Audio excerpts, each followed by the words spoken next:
He has been hijacked by Western intellectuals. I just wanted to bring this back to that that point. You know, a very important point to see also the arrogance of these people who hijacked him. Indeed, the last Greek. So again, you have to be Greek in order to be accepted, and civilization, and the first French. So the peak of civilization is either ancient Greece or modern France. Yes. You know, with modern France, we meant obviously 1800, 1900 France, right? Yes. So that time, that was France until World War I, World War II, when you have the French being basically the peak of civilization, at least thinking that they are. And this is something that that comes through to these kind of titles, you know, calling him this. There's so much in there, and I remember we spoke on the phone last time when I read it, I was like, it is shocking. It is shocking how even nowadays non-colonial mindsets, the colonial mindsets are there, non-colonial people. They are not colonial anymore, but these colonial mindsets are there. And people still believe that, oh yeah, he was like, again, Darwin. Darwin comes centuries after him. Yes. Why do you compare him to Darwin? Why don't you say Darwin ibn Khaldun? You know, how can you use something that comes centuries later to refer to him? It's a mindset. It is a mindset. It's a Eurocentric mindset. Yeah. Everything has to be perceived or actually interpreted through the Eurocentric lens. And for that reason, as I said, many of the aforementioned or people considered to be the actual authorities on Ibn Khaldun are usually Europeans. Franz Rosenthal was the first translator of the book in English. 3 different volumes. It's actually quite a good one as a German translator. Then you have the Princeton version as well. These are the main primary texts. Yeah. Now, when I listen to interviews and lectures by authorities on Ibn Khaldun, what I usually notice are 2 things. Number 1, the Muqaddima. They don't even pronounce the name. Exactly. Yes. I've never heard so far, honestly, genuinely. Yeah. One of these authorities saying Muqaddima the way it should be pronounced. Muqaddima. Yeah, Muqaddima, Muqaddima, Muqaddima, yes, whatever. There's so many Muqaddima, you know, whatever. whatever way of butchering the name. Yes. But that's what. And you are supposed to be an authority. And even Ibn Khaldun, yes. So these are things that, you know. But that's what's important about the Al-Muqadimma Program. This video is sponsored by the Muqaddima Program. For nearly 7 centuries, Ibn Khaldun's Muqaddima has been read and studied by scholars and students of history, sociology, politics and economics as the single most authoritative and astounding work of classical scholarship in the field of history. Embark on an enlightening educational venture led by Muslim scholars and teachers delving into Islamic history, sociology, economics and beyond. Engage with cutting-edge learning cues and multimedia components, allowing for a deeper understanding of the topics. Distinguish between the lies and the truths of the narratives told, between reliable and unreliable sources. Equip yourself with the skills to conduct deep research and build confidence to combat Islamophobia. Come and strengthen your Muslim identity today. Grab the course in the video description. It's not only we're able to pronunciate properly, but we're giving a less Eurocentric view, a more balanced, as Ibn Khaldun himself tries to do in his book, a more balanced view. We will come across a few passages that go against this, but I wanted to jump in there and say that because you did say, as he does in general, a more balanced, critical, logical view. Approach. Yeah. So that's what we are trying to put forward. What makes it interesting again, you know, I mean, because you did mention it before, and I wanted to say something on this one. He has a balanced view in many ways. However, he's still a human being, and this is something we should never forget. Now, he was somebody, we can call him maybe a genius, or we can call him a very advanced thinking person, without a doubt, we're not going to pull him down. But on the other hand, what he does with himself, he puts himself down with using certain quotes, and I would like to quote something out of his book actually, with regards to certain people of certain areas. Now, he does mention black people, okay, which certain passages out of the book shocked me when I read them first. Yes. Okay, he describes black people actually from a perspective you would clearly say that's racist nowadays. Oh, more than racist, I think. Brutal. More than racist, yes. On the other hand, again, he actually criticizes al-Masaudi, one of the previous historians, for doing exactly the same. So I don't know if you have come across this one. There are passages in the book, he criticizes al-Masaudi for doing exactly what he did just now, just some passages earlier, criticizing black people or at least being quite racist towards black people, and not only because he does go back to white people and says also what Slavic people, for example, he doesn't. I don't think that he thought of them being very intelligent either. So Slavic people and white people, I mean, in a very white area, are as dumb, right, in his words, as black people in the desert, except Sanj, people from North Africa. So basically, he counts half of Africa, but he says except these Abyssinians. You know, he doesn't. Typically, he would take the Sahelian belt. He goes up to Mali, which Mali was an empire. So there's no way. So he leaves them also out, which is half Africa. And then he basically makes a huge generalization of sub-Saharan Africa, which we have to be honest. As much as he's traveled, he's never been to sub-Saharan Africa. He has never. So here, his own principles fail him because he hasn't used the logical, he hasn't used the integral approach. He's just used a very generic, almost you could say folklorish attack on mass. Excellent. So he hasn't been there. We have to keep this in mind. He hasn't traveled. Had he traveled, perhaps he didn't travel. He did. And he did actually encounter people who had been to Mali, for example, and they told him about what happened there. He took that as a cue to study about Mali. He does actually do a great service to the Empire of Mali. He does, because he's one of the only ones that has actually written about Mali. That's true. That's true. Others as well, but he himself has never traveled to Mali. He's never traveled. That's true. That's true. And that's why we have to take everything with a grain of salt. Very important. Also him, and I think it's. I want to really stress this one. We're mentioning that here now in the lounge. In our program, for example, and you remember, if you read it on our website again, it says critical analysis of al-Muqaddima. We're not just showing what the Muqaddima is about and what Ibn Khaldun said and praise him. We have to praise such a person, but on the other hand, we also look at it critically. And I keep saying that, right? I've said it, we said it in the live shows many times also, I think, Azy. Many times we've said, listen, we are trying to be critical, and we are critical. I've always been critical towards Aristotle, I've been critical towards Ibn Khaldun, I've been critical towards Plato, I've been critical towards it, no matter where they come from and who they are. Very critical. And this is something I think many times I've heard it from people in the audience telling me basically what I really admire most on the way that you're presenting things is simply you're trying to be as unbiased as you can. Okay? And of course, I mean, I have my opinion, I have views on certain things, of course, but indeed I'm trying to be an unbiased historian as much as I can.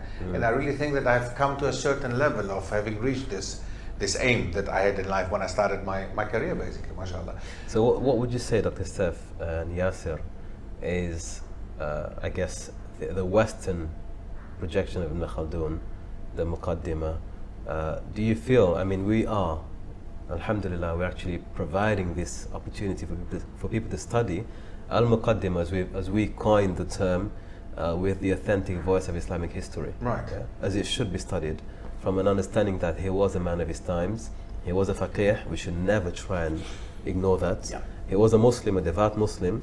He was also a man who had traveled. He was of the aristocracy. He lived in, he's been to Andalusia, North Africa. So there are many things we have to keep in mind. But I believe there's a reductionist approach to his legacy today. One that is very two-dimensional, and that presents him as a modern thinker, as a modern secular Western thinker. Exactly. So he's not religious. He's not religious. As you said with regards to the question, I think it's more they make him seem like he's not aligned to any religion at all. He's not religious in the sense that he has faith in. He's atheist. He's a scientist. He's made to seem like he's very logical. Very logical. Very logical. But just that. That's it. Atheist, that's it. Very logical. Which does not contradict being Muslim. Which does not contradict being Islamic at all. But they don't mention that at all. Why don't they mention it? Because it contradicts their Christianity and their way of thinking. Their framework. Which a whole French Revolution happened, to get rid of, So yes, obviously it does make sense that they don't look at it that way. But this is where we come in again. This is exactly why we're so different and unique. This is exactly why we offer this program. And it's not only for Muslims, but it is for somebody who wants to get rid of this typical mindset, this typical Eurocentric mindset, and this typical idea of, hey, you can just be intelligent and intellectual if you don't believe in a religion, if you are secular. That is not true at all. This man, Ibn Khaldun, actually praises Sufism. He praised Sufism, and there's a whole chapter about Sufism. Exactly, there is Now a that chapter about spirituality Yes. and the occult as well. Yes, and the And the as well. occult, which is really, Which is I mean, amazing. it's amazing It's stuff. amazing, This yes. man, he left nothing else, really. Yes, that's what I'm Nothing. saying. I Even know. the occult and black Now magic you and the mentioned tricks and exactly. You mentioned magicians. the occult, for example. Now, what shocked me last time, I read an analysis about him from. It was one of the articles written online. I don't remember exactly which one it was, but I remember one of the analysis. Again, non-Muslims. They actually called him superstitious. Superstitious. And that shocked me even more. I was like, who are these Of people? all people, I think, they're calling him yeah, superstitious, although he was somehow. I'm trying to paraphrase now. I remember what they said. Although he was an intelligent mind and blah blah blah, he was quite superstitious. But don't forget the age where he came from. Superstitious, this man, in the country. But that's it. Superstition, they mean from their mindset, from their understanding, because he was religious. You know, and he clearly speaks out against superstition. And in Islam, superstition and religion is not the same. It's a misunderstanding It's of who he was. yes. Because as a faqih, as a Muslim, to understand the tradition of Islam, a faqih is purely, even in Islamic tradition, considered really too literal in many senses, Yes. and too rational. Yeah, that's how, from a Muslim tradition perspective, a faqih, someone said you're a faqih, is like you're just too literal. It's all about text. It's all about logic. Yeah? But from a non-Muslim tradition, because he's a religious scholar or religious judge, automatically they see it as being something that is, you know, Superstitious, weird. yeah. Yes, absolutely true. And that's why it's Absolutely important true. for people who understand the culture and the tradition. In another article, they also mention his homophobic views. Having a problem that's in the interesting. LGBTQ. That's so very Yes, nowadays- he wasn't wrong. If we look at what's happening today Yeah. and how he placed that, he didn't just mention it because he hated. He put it in the context. In a logical yeah. context. He There's does. a context. He does, very logical, yeah. Beyond So the what natural may bounds, be that's what may exactly be how he adultery was, yeah. for the Bedouin-esque tribes between a man and a woman may no longer be satisfying enough for the indulgent society that is overwhelmed with luxury, overwhelmed with resources. They may want to go a step further. Yeah, so he mentions LGBT in that context. And let's be honest, in 2021 we're seeing that this issue is not for the poor countries. No. It's coming from very advanced civilization. Absolutely. It's Western Europe and America. Yeah. No? There's a reason for That's that, what I'm because talking about. the demands or the you could say the threshold for pleasure is beyond the basics now. Taking our civilization for granted, whatever this might be, what we have now, it's taken for granted. And therefore the abnormal becomes desired, becomes seductive, becomes sought after, becomes an issue. Exactly. And he mentions when you reach a level of civilization where the normal things are no longer taken for as what they are, essentials, it's a sign of decline. And so he says when a society becomes indulgent in homosexuality, it's one of the signs of a decline coming. Yeah. And This is something we cannot, and I know it's a sensitive topic today. Very. Let us be honest, it's not happening in Malawi, for example. It's not an issue in countries where it may be, they're still connected to the basis, the daruriyat, food, shelter, safety. Yeah.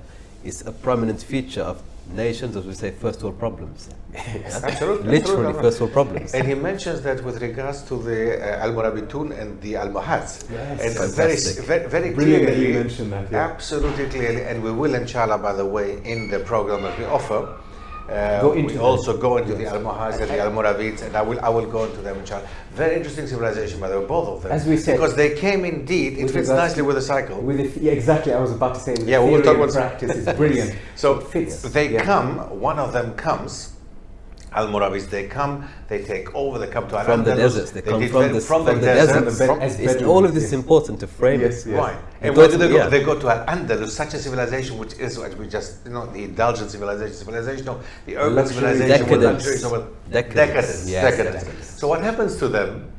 The first generation actually fights it. The second generation grows up in it. The third generation is it. That's it. End of story. And then the next ones have to come in to replace them. The two weak SubhanAllah, manner ideal. Ideal. That's exactly what you can see. It's fantastic, and this is why he talks about Asabiya.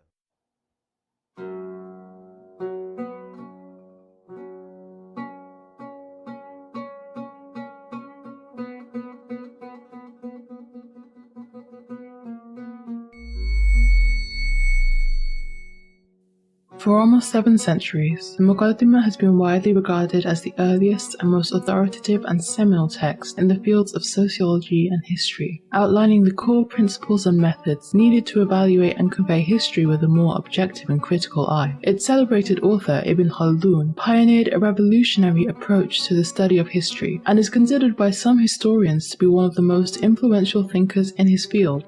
Now, for the very first time, students of Islamic history will have the rare and unique opportunity to study this monumental and classical work of genius under the tutelage and guidance of experts in the field of research and education. We offer a wide and varied range of learning experiences as part of the program, with options for students to participate in person during our on-site lessons in London or remotely via our private and secured live streaming platform. Classes are delivered on a fortnightly basis, and all students enrolling onto the program shall receive a complete learning resource pack, including coursebooks, timetables, and admission onto the online student portal. The annual program is available to students as a certificate or a diploma package, with varying subjects and module components, as well as a practical assessment unit that will culminate in the launch of student-led history projects and publications, following a panel presentation before a group of assessors. This is a unique opportunity to discover and immerse yourself into the world of Islamic historiography under the tutelage and guidance of experts who will assist you in acquiring the core skills and competencies necessary to conduct your own research and launch your own initiatives. To find out more about the Muqaddima Program or to enlist yourself onto this unique and fantastic learning journey, please visit our website at www.al-Muqaddima.com, where you will be able to download our program prospectus, register your interest by submitting an application directly via the online enrollment form.